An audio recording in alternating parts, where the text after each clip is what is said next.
as I continue to read about the rise and fall of the Third Reich, is the name of the book, so about World War II and Hitler and everything he did, there's a lot, obviously, to unpack in that. But one of the biggest things that I keep walking away from, because the book's really well written in that there's lots of source documentation of diary entries and memos and all sorts of things that give you insight into what was happening behind the scenes. So it's not, just the things you learn in a history book or the things that we know from movies. It's really the inner workings, the thinking, all the conversations, backroom deals, etc. The thing that is still up there on the list of most shocking to me is how easy Hitler was able to do so much of what he did. And when I say that, I mean the way in which he was able to exploit some of the fundamental aspects, flaws, you might say, of human nature and the human mind. And putting it like super simply, he was playing by a different set of rules, or perhaps you could say he wasn't playing by any rules and everybody else was. And obviously in that situation, you're going to have a huge competitive advantage, right? Whatever it is you're trying to achieve. If you're willing to cheat, if you're willing to break the rules, or you're not constrained by the rules, that's going to give you an edge. But furthermore, in his case, it was what made it so impactful was that everybody seemed to assume he must be playing by the rules. They seemed to, for some reason, have this sense of comfort or confidence that, well, he wouldn't lie to us about that, or he couldn't be lying that much, or he seems so genuine and earnest in when he's saying this. And there was just this underlying assumption that, sure, he's a politician, we're all politicians, there's a little bit of bullshit, here and there, but there's a set of rules.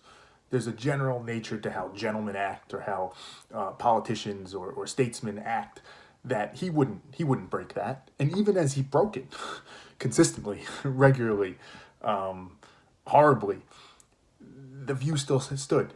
And, this goes right through, mid to late 30s, I guess later 30s, when appeasement was happening and he was taking, Austria and Czechoslovakia nonviolently, mostly, to when he started, doing horrific things to minorities and Jews, to when he invaded Poland, right up until when Britain and France, for example, actually declared war on Germany, right after he attacked Poland. There's all these behind the scenes conversations happening where, the diplomats and the ministers and even the leaders themselves, Chamberlain, Hitler, etc., they still assumed he was playing by the rules for some reason. And, when you see it from his lens, from him being Hitler and some of the people that worked for him, it was almost laughable from their perspective of how could these morons still think, right? I'm using his words, I'm not saying they were literally morons, but how could these morons think what I'm saying matters? How could I keep feeding them this stuff and they keep taking it? And I've talked about this a little bit before. Hitler was the master of feeding cognitive outs, and that's a lot of it, obviously, right? People didn't want war, they didn't want the stress and the drama and the death and all that comes with it, the cost. So they were looking for cognitive outs, without a doubt. That explains it to an extent. But this rule part of it, it's shocking how simple it was. It's shocking how easily he was able to just say words, and it moved people, and it dictated what they did, and he got them not always to completely believe what he was going to do, but it bought him enough time, right?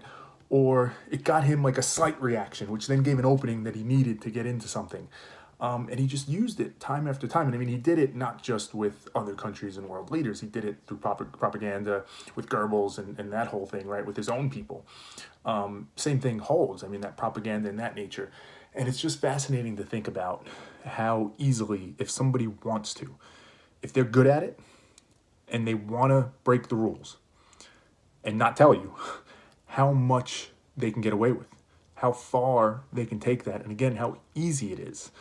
It's an important point because it ties back to why it's perhaps one of the best examples throughout history as to why the things I talk about in these videos, at least for me, are so important, because it illustrates if you're not being thoughtful, if you're not questioning, if you're not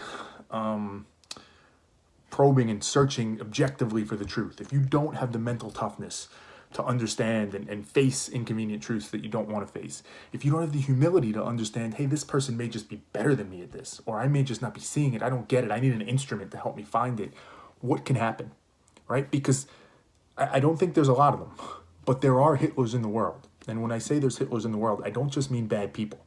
Bad people on their own are bad, obviously, but much less dangerous, much easier to deal with. You take a bad person, a really bad person, right, like a Hitler, and you give him that skill set. You give him that skill set to understand how, when, where, and what way to break the rules to maximum benefit. And you see that the scale of impact, and in that case, negative, horrific, terrible impact, that's what you get. That's what becomes allowable when somebody does that, right? If you have a group of people that think, I can trust this person, or I don't have to be active in my thinking, I don't have to be questioning, I don't have to do all those things. The ability, the arbitrage opportunity, I guess is what you would call it, is immense. And perhaps no better example of that than Hitler.